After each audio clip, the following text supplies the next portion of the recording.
game is mine.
Hi, I'm Brian. I'm Lizzie. And this is Film Face, a YouTube channel dedicated to making strange faces to encapsulate how we feel about new movies.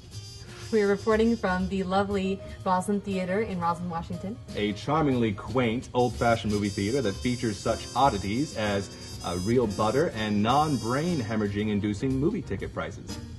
Today's movie review is The Hunger Games, but leave your fork at home unless you brought it to stab with, because this could get kind of ugly. The film is directed by Gary Ross of Pleasantville and Seabiscuit fame, and is based on the set of books by the same name written by Suzanne Collins.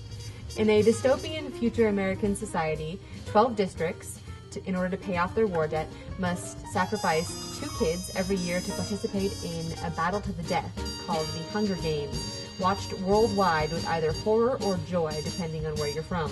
Thrown into this mix is Katniss, a young girl from the coal mining District 12, who volunteers to be tribute in order to save her sister from the same grisly fate.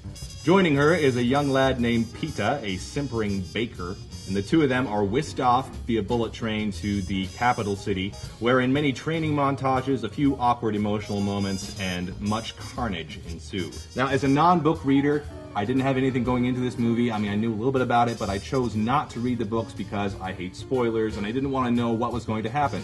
However, my mother still told me how one of the characters died, so it was kind of all for nothing. Mom. Thanks, Mom. Really appreciate that.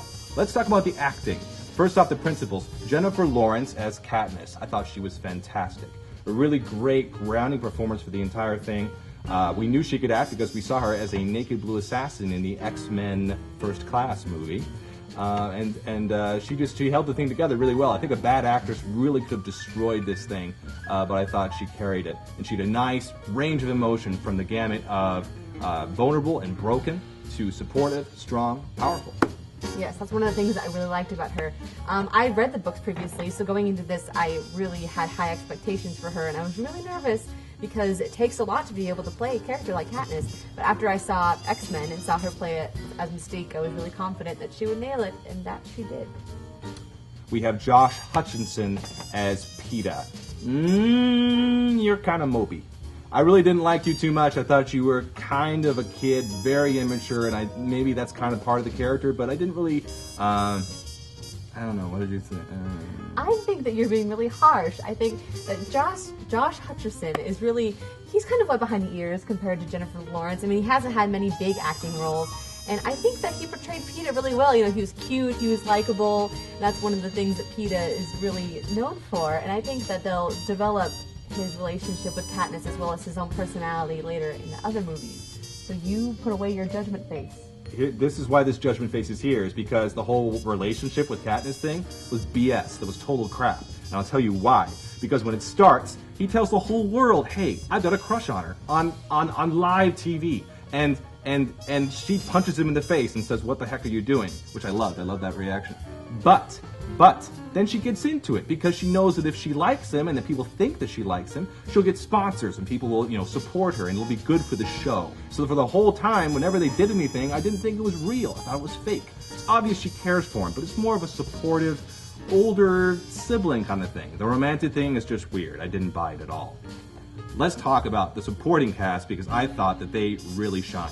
First off, you have Woody Harrelson as Haymitch. Woody Harrelson was awesome as a drunkard, but he was a complex drunkard. He was a previous. He had won the Hunger Games. He was from the same district as Katniss and Peeta, and he just had a great, complex performance. He was very concerned for them. He was also kind of a jerk a little bit. Yes, that's one of the things that I like about Haymitch. Haymitch is one of my favorite characters from the book, because he's so complex, and at first you're like, wow, he's a complete jerk, but then you kind of grow to love him, and I was really nervous that Woody Harrelson would take it a little too over the top, but he really nailed it, and he had some hilarious one-liners, but still his concern managed to see through, so I really enjoyed his performance. Woody Harrelson's been knocking it out of the park for quite a few movies now. Also, musically, not a huge Lenny Kravitz fan. However, he did good here. He was good, he was supportive, he was honest, and that really worked well, especially in support of Katniss. It was really nice to have him there to kind of ground her right before the games. Elizabeth Banks played Effie Trinket in this movie, and I really enjoyed her performance as well, and all of her Lady Gaga-esque makeup. I think that a lot of people, at first you really don't like Effie because she's kind of annoying and she's all happy all the time, but then you get to know her and she's a little bit more of a complex character who's more concerned, and she had some really funny parts in the movie, and I think Miss Banks did a wonderful job with portraying Effie and not making it too ridiculous. Also, Stanley Tucci was really good as the really creepy, perfectly teethed Very host. creepy. His teeth were very creepy. They're beautiful, though. Beautiful teeth. Beautiful teeth. There. Yeah. Also, you had a swirly bearded greaseball. What was his name? Seneca Crane? Played by? Wes Bentley. Never remember that. Anyway, he was really good. But however, the best part of the whole supporting cast, in my opinion, was Donald Sutherland. Oh, you're so good. Please don't die, Donald Sutherland. Please do not pull a Richard Harris and die before the movies are completed.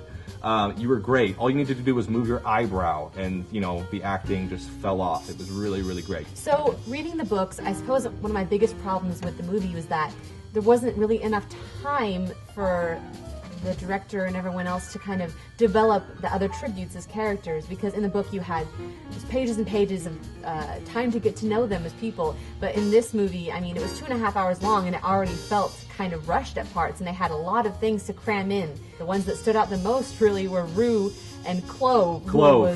Creepy Clove. Especially creepy. I loved you in the Orphan movie, but the whole time I was just watching and thinking about how creepy you were in that movie, so that just made you creepier in this. But let's move on. Let's talk about the direction, because I'll tell you, I love the acting. What I really loved was the direction in making this world real. You went from this poor, destitute place in the District 12, and then you moved on to the capital, and it was just vibrant, full of rich detail, and it was a really interesting place. There's always this tiny level of corruption underneath the surface that really, really kind of came out. So the music in this movie was also very good.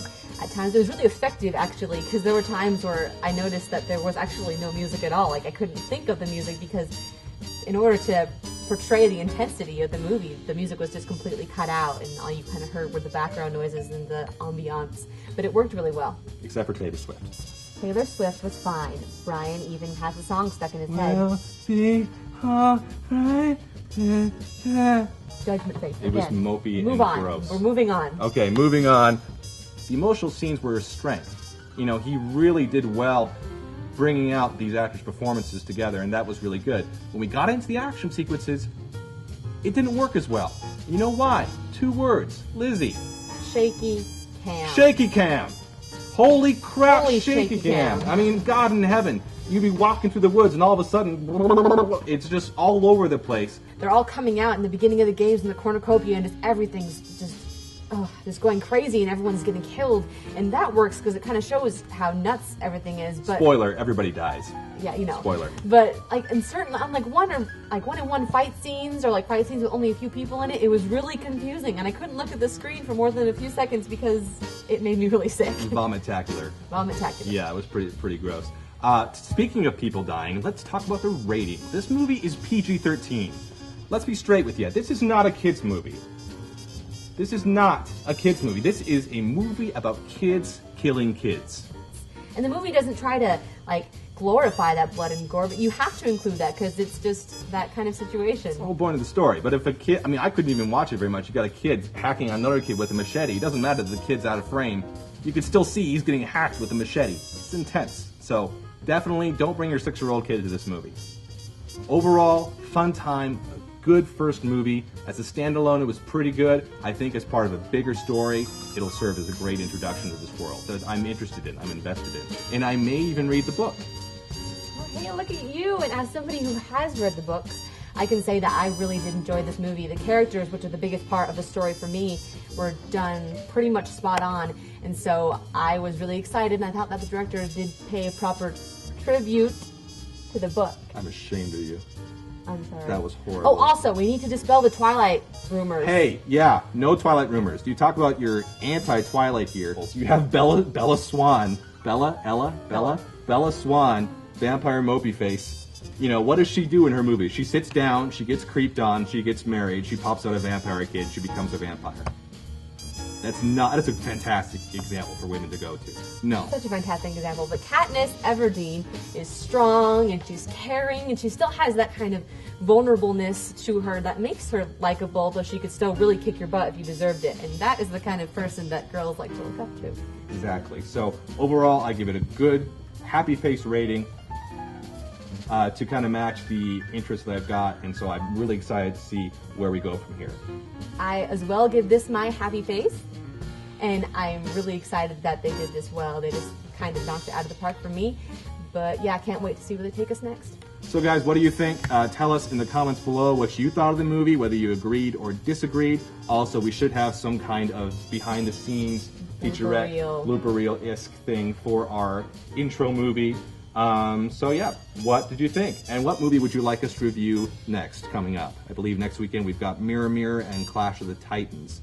Or Wrath of the Titans, pardon me. Wrath of the Titans. So, take it easy guys, thank you for watching, and hopefully we'll see you again soon.